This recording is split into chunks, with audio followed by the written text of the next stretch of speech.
Thank you very much. Suma, నువ్వు ఇక్కడి నుంచి వెళ్ళిపో ప్లీజ్. సార్ మీరు ఖాన్ దాదా అయితే మా ఖాందాన్లో కూడా దాదాలు ఉన్నారు సార్. కాదు కాదు సుమా, వాల్మీకిని అయిపోతానేమో అని భయంగా ఉంది, అందుకనే ప్లీజ్. సార్ అంటే మీ అయిపోతారంటే ఇప్పుడు మీరు బోయవాడా? Okay sir, okay.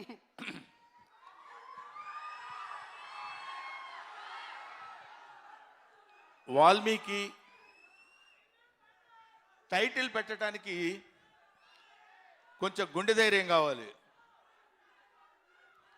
అంతో ఇంతో సాహిత్యం మీద పట్టు ఉండాలి.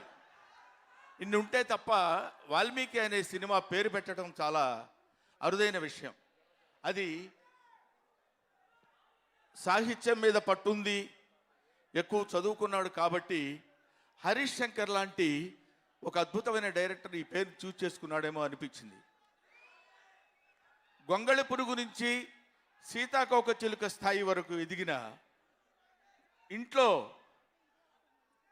అడవిలో ఏదో పక్షుల్ని వేటాడుతూ తిరిగే వాల్మీకి తర్వాత ఒక మహా కాలజ్ఞాన పురుషుడయ్యాడు అంటే, రామాయణం లాంటి అద్భుతమైన కావ్యాన్ని రచించాడంటే వాళ్ళలో వచ్చిన మార్పునేంటో ఒక అద్భుతంగా చెప్పినటువంటి ఆ స్టోరీని మిస్టర్ వరుణ్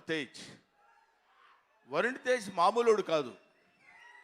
మామూలోడు కాదనేది ఇంతకుముందు సినిమాల్లో తెలుస్తుంది, ఇప్పుడు ఒక అసాధారణమైన నటుడు అనిపిస్తుంది. ఎందుకంటే నేను నిన్న మొన్న అతని సాంగ్స్ కొన్ని సీన్స్ చూశాను. వరుణ్ తేజ్ తనకంటూ ఒక ప్రత్యేకమైన శైలిని